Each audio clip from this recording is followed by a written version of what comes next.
Hi guys, Nigel here with you, Nigel's Modelling Bench. Welcome along. We have week 2 now of the buddy build with Paul and Chris. It's being put on YouTube every Saturday night at 9:30 and on Plastic Monkey's channel. So if you go and have a look for Plastic Monkey, I'll put a link down below and you can go and see that there. We did week 1, which was absolutely great, and it went really well. It was a good laugh. Everybody joined in, had a bit of fun. The format is you've got Chris, Paul and myself. We've got our cameras down on the bench just like I am here, and we're doing building, and you have Sue, who's Ice Queen 7, who has the live streams every Tuesday and Sunday night.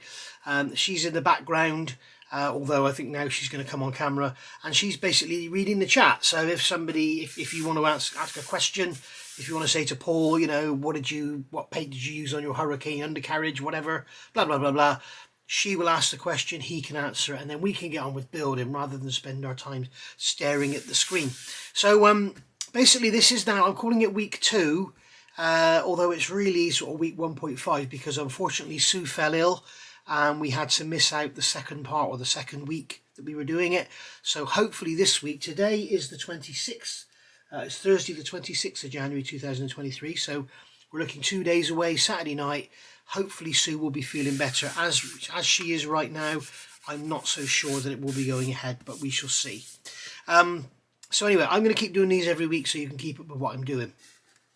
So, week 1, basically we got the hull together. I can't really show you under here because I want to leave this masked when I spray the bottom of the hull, but basically I've sprayed the top of the hull grey. I've put all the little bits and pieces around there, and we've got you can probably see it through the paper. I can just see it through the paper. We've got the red and white stripes under there, looking like a KFC dinner. So it's looking good.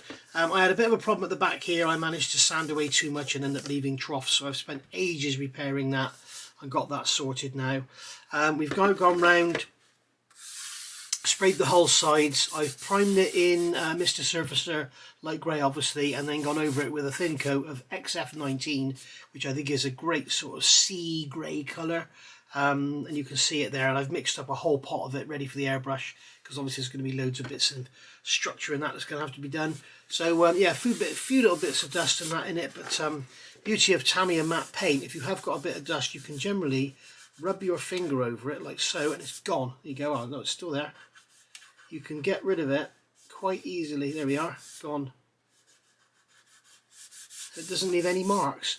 The big unfortunate thing about it is I don't intend to weather this model, so generally when you get a mark or, you know, a bit of dust, just so you can go, I'll rub that out and then I'll weather that area. But with this, I think I'm going to go for is it museum quality you call it? I'm not sure now, but basically yeah. So that's all done. So need to now look at spraying the bottom of the hull. I've added all these plastic strips around the edge, you can see here, because they became apparent in a drawing I was looking at that actually comes with the kit. I've got some more rubbish in there as well I have to be dealt with. I'll do that now when I think of it. There's something in there, there's a bit of fluff or something stuck to the edge of the photo etch and then stuck under the paint, but that's going to be black under there anyway, so that's okay. So we've got some more work to do. We've got masking. Apparently Chris was telling me it's an absolute nightmare to mask over that bilge keel there. So there we are. So right, moving on, before we do the bottom, misses, we want to get the props and everything on, screws, whatever you want to call them. I'm not going to fit the rudder because as I said in part 1, if you were watching, and as Monkeys found out, the rudder keeps getting broken off because it's so precarious. So I'm not going to fit the rudder yet, but I want to get these shafts and screws in. The actual colour call outs, the instructions, call for us to have you can see it there, they call for us to have those shafts in brass. I don't think the shafts would be brass, but the props probably would, or bronze, but certainly the shafts wouldn't. That's the version we're doing there with the red stripes. So you can see there, they're brass. I don't think that's right. I don't think they would have been brass. But anyway, whatever. So here's the parts here. The exhausts there are fitted, obviously 3F. In fact, I should really be crossing them out as I'm doing them, shouldn't I? So I should be crossing them out as I do these parts, because otherwise, because we're not working to the instructions at all. So these parts here, you've got part 1F, part 5D and part 2F. So you've got the actual shaft here. We've got the prop, and unfortunately one of mine was broken, so I've had to repair it. Is it this one? Which one is it I've had to repair?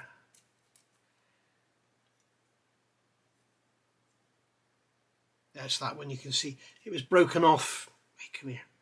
It was broken off down in the root there. It was actually snapped off in the bag, so I had to glue that back together, but it went back together beautifully. So luckily the plastic's a little bit brittle, so instead of stretching and then breaking, it just shattered, so that's good. So here's the shaft that goes in, and that's basically going to fit into the back of the prop like that. And then we've got this piece here which is 2F, which goes over the back of the prop and goes up onto the transom, onto the back of the hull. So you've got that assembly there. So if we look at it here, you can see this fits in this hole here, and that fits like a prick in a top hat. Then we got the prop going on there, and it's probably not going to stay in place for the camera. Yes, it is. And then that's going to go into there, and then that's going to slot into there. Go on, go in. There you are. So there you can see the sort of assembly there, and that is very weak and asking to get broken off. So because the stand's not the best.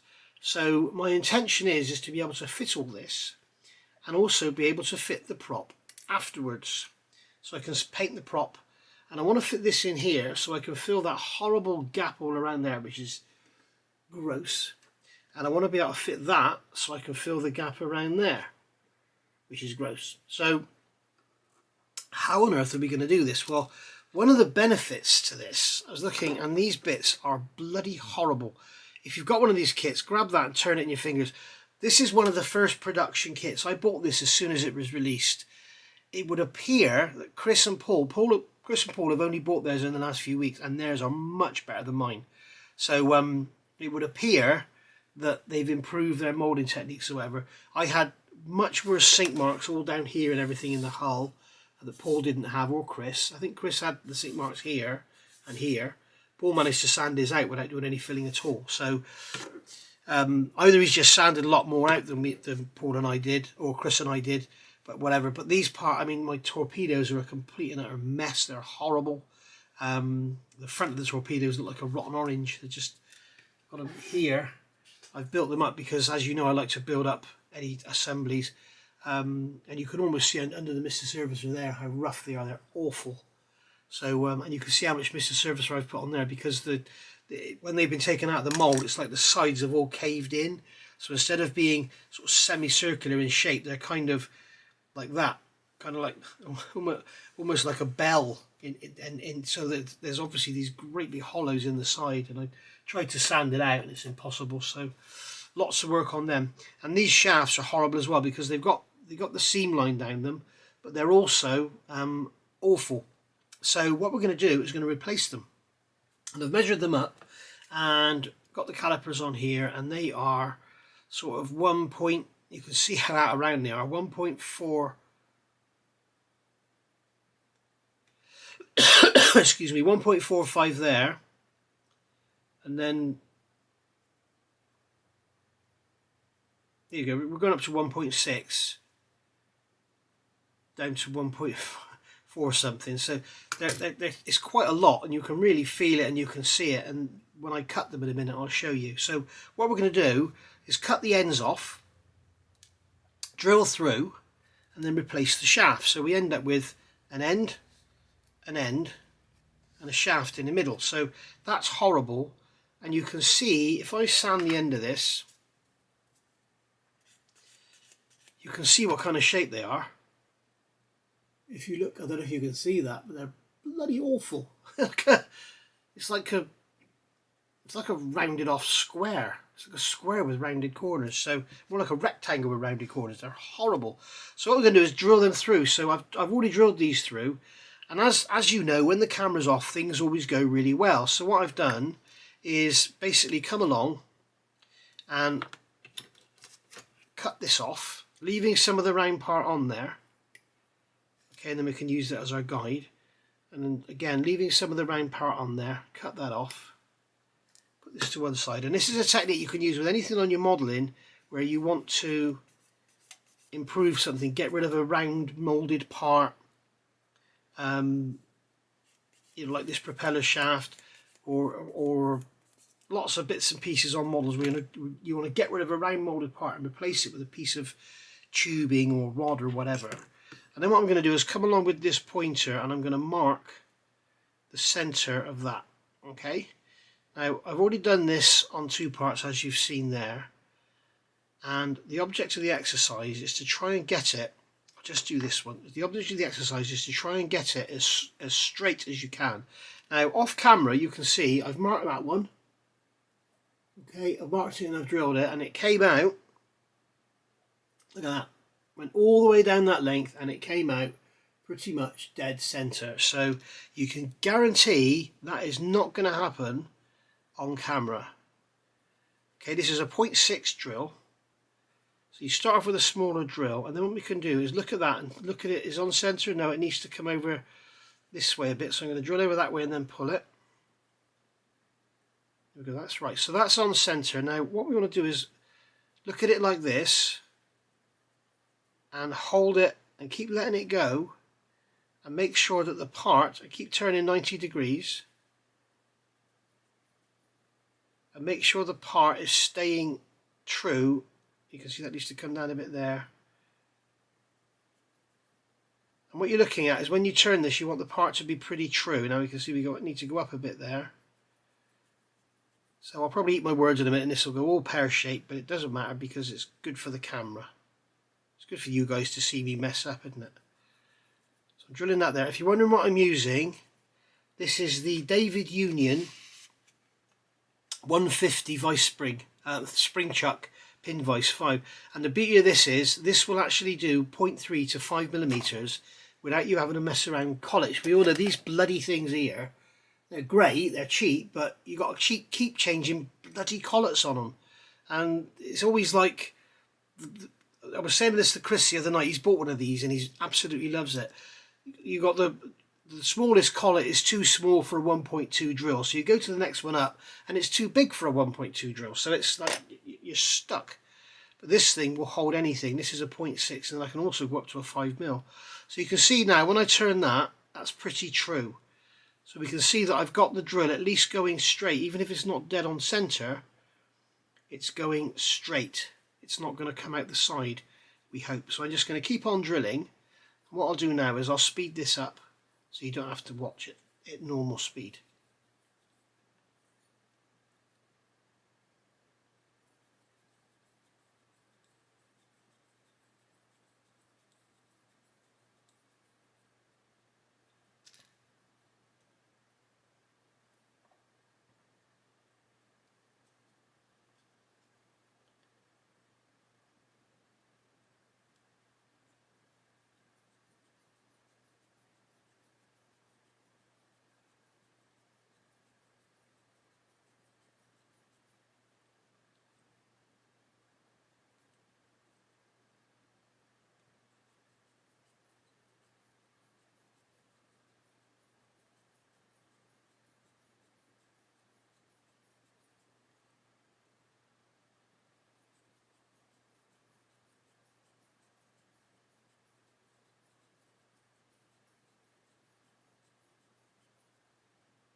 And there we go. As we can see, it's not bad. It's only just off centre. So happy with that. So we can always move that over a bit with a bigger drill. But there we go. So that's how I've done that. And I've speeded it up so you can see me do it, so you know I'm not cheating. And there's the other one. You can see that one's slightly better than that one. And the reason I've drilled right through is I'm going to put a rod up through here.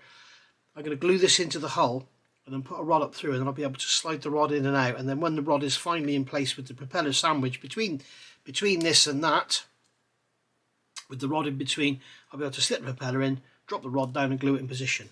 Now for the rod, I have some 1.6 diameter plastic rod, and I have some 1.5 diameter brass, and I'm not sure which to use. I may go for the 1.6 because it looks a lot more chunky, and these look quite spindly as it is. You know, we look at a great big boat like that and these spindly little things sticking out the back. So I think I'll probably go for the 1.6mm plastic, and it'll be easier to glue in place anyway. And what the intention is to push the rod up through. I'll obviously have these glued in place. I can then push the rod up through, put some glue on the rod, pull it down, and then it will be glued in from the back on it. So we shall see. All good things come to an end, don't they? Sorry, what do I mean? All good plans or whatever. So I'm going to do the same on this one. Drill this through with a 0.6, and then I'll come back. Right, so I've gone through with a 1mm drill. And this one was absolutely fine because, as you can see, it's all nicely on centre. This one obviously went off centre. So what I've been doing is pulling it over. So this is a 1.2mm drill now. So I can just start off nice and gently at the front. I know the front is nicely centred. And as we get towards the back, which doesn't matter at all. Remember, this is going to be inside the boat. I'm just trying to get it as good as I can and also show you how I get this centred. So now I've got the drill sort of, you can see the drill is in a good sort of 5mm, 4mm, whatever. And this doesn't work with metal. This only works with plastic. A drill will always follow the hole that it does. Even if you've got a solid drilling machine, if you can try it. If you've got a pillar drill a hole and then move your workpiece over and try and drill that hole to one side. It won't work unless you go for a really big drill that's rigid, but generally the drill will always flex and find its own centre. So what I'm going to do is, I can see that that drill has gone off that way, so I'm going to pull the plastic that way to force the drill up the other side. Okay, so I'm drilling now, and I've actually got the piece of plastic in my fingers kind of bent over, so it's kind of forcing the drill over, so it's acting like a milling cutter almost, hacking away at one side more than the other in an effort to try and get this hole centered up.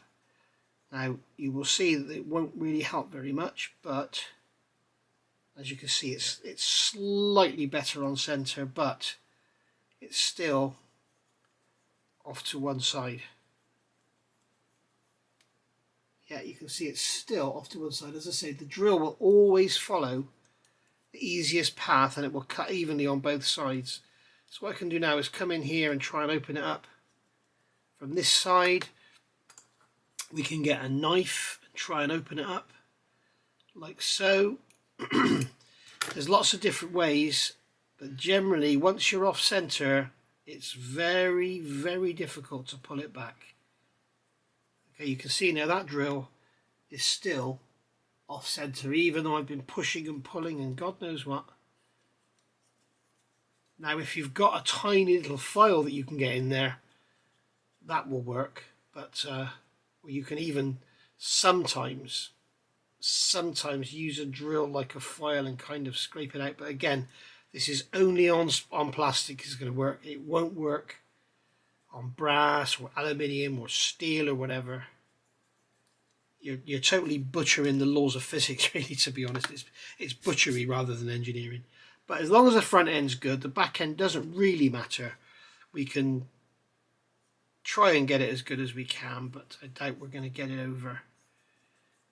I should imagine halfway down it's probably not too bad. It's only on that very end and we don't need all that plastic inside the hull anyway. So there's the 1.2. So I'm going to drill this one now, the 1.2.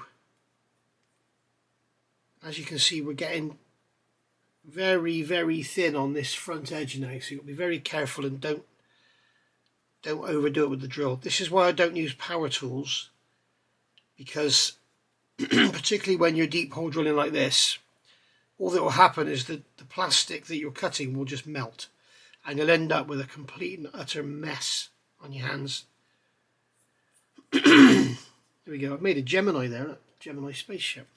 So or Gemini capsule, should I say.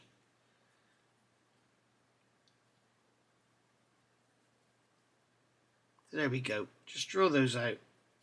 And if it's not perfect, it doesn't really matter. It's not a rotating thing.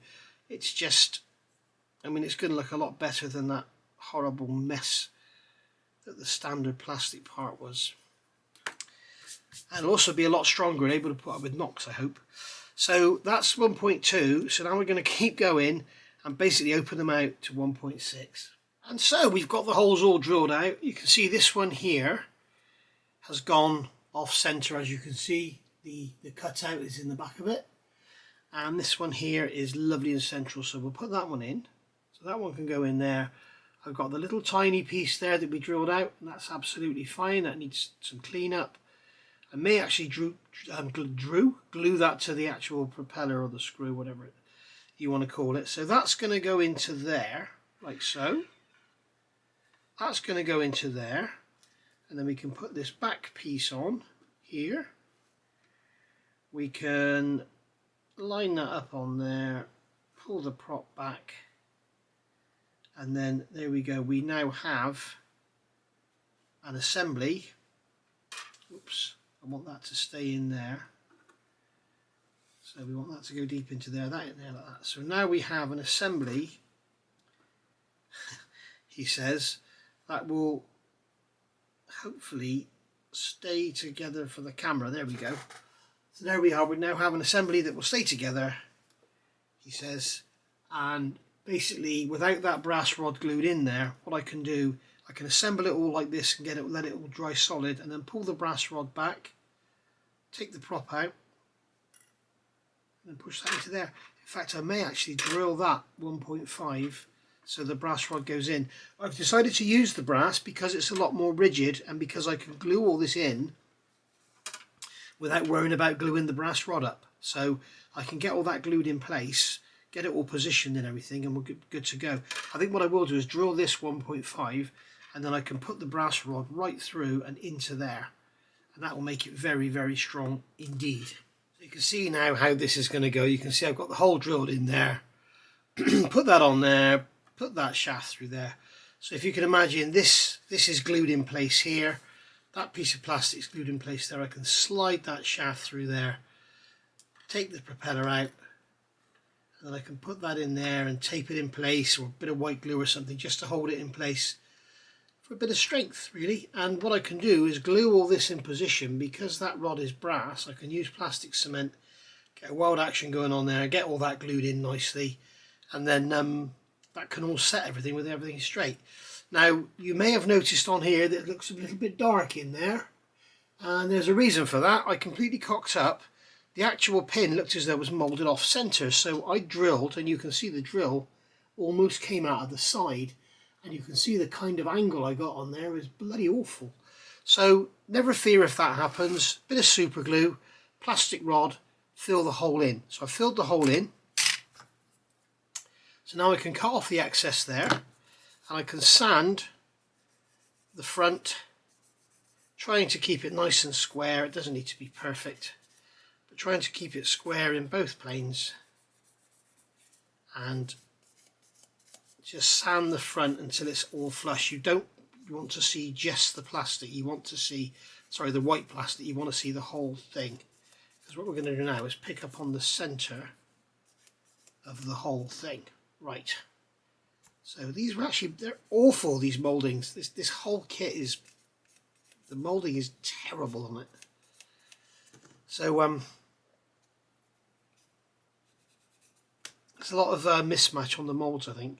So basically you can see that plastic rod is pretty much in the centre where it's gone in. So I'm going to make a mark in the centre,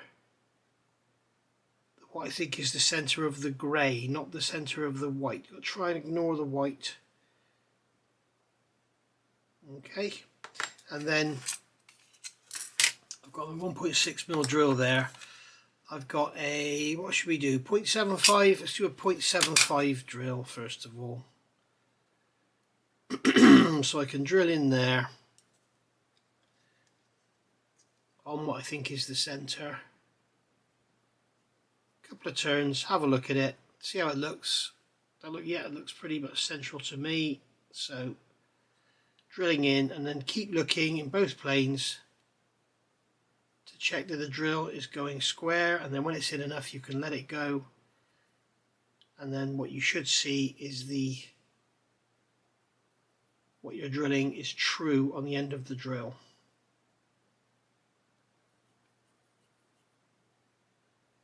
Okay, and that way we'll get it in the right plane rather than I did before and have it going off to one side.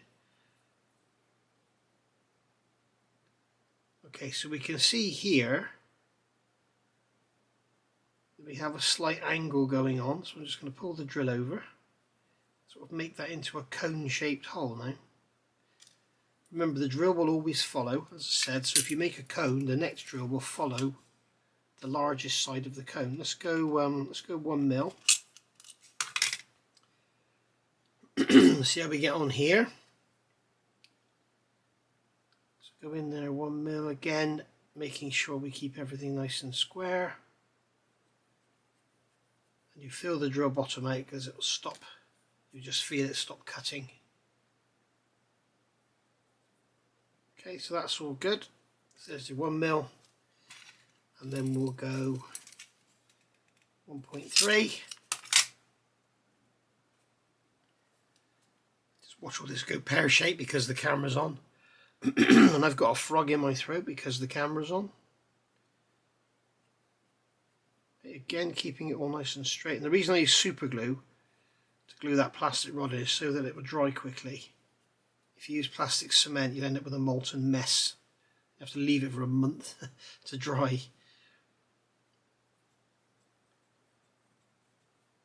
There we go, that's much better. So we've got that then there. And then we'll go straight to our 1.6 and see what happens.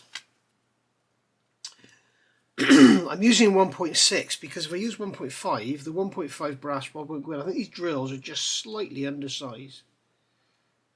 We can go in like that. We can see that drill is pulling over to the side slightly, which is annoying. But it should be okay at the end. There we go, we can try our rod in there. We can see it's got a bit of play in it, so it's going to be okay. I'm just going to file the front of that square because the front of it is not square.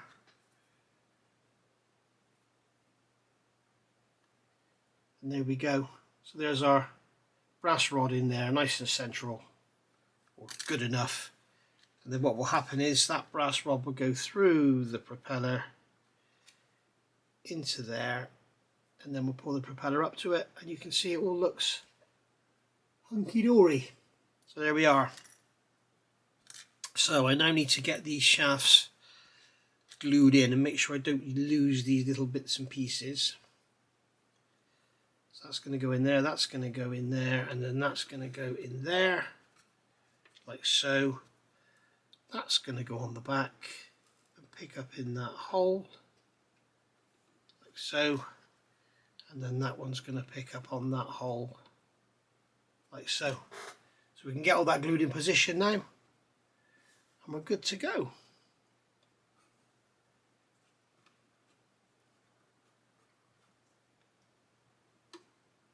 And I'm just going to, you can see that lump in the side there where the drill pushed it open. Just going to sand that away. You'll see the black super glue coming through, so you can see how far off I was first time. You can see I'm still off one side, but good enough. It's good enough for this. It's not a rotating part, it's not a working model, it's just got to look pretty. And that looks purdy to me. So there we are, get some extra thin in there.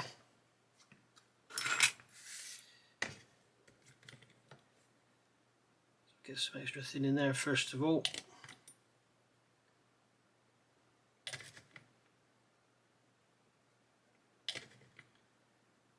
Get plenty in there, let it really get a good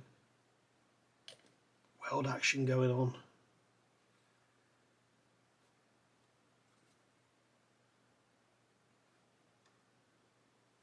There we are. We'll just let that set and then we'll deal, got a bit of play in them obviously. We'll let that set and then we'll deal with these areas here.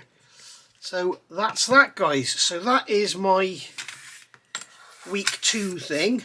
So what I'll do now, as I say, I'll let that set and then we can, I may glue those little pieces to the props actually, we'll see. Get some glue in there. And then we can get some Mr. Surfacer in there, make them look like proper brackets like they're supposed to be instead of 2 separate parts. As you can see, we've got a gap down the sides. It's probably not really going to show because it's painted black anyway. But I'm going to get some glue in there now actually, get them welded in. And then I can give them 5 minutes, and once they start to gel off I can check everything for alignment, pull it all about if necessary. And go from there. There we are. So we have, I was talking to Chris about this the other night. I was trying to think of a way to make it so I can paint it black without having those props in there, and this is obviously what I've decided to do. And it also means I won't have those props hanging around while I'm painting everything, and they're very fragile, they're very thin, they're really nice to scale, but they're also very, very thin, as you can see. So that can be dried off. We can eye everything up and make sure it's all nice and square, which it isn't, and go from there. Thanks for watching, guys. I'll see you all on Saturday night at 9:30 if we're about. As I say, I'll put a link to Paul's channel down below, so go look at his channel, subscribe, hit the notifications bell, and then you'll get a notification to tell you that if we're going live on Saturday or not. Obviously it all depends on whether little Sue is feeling any better. We shall see. Thanks for watching. Bye for now.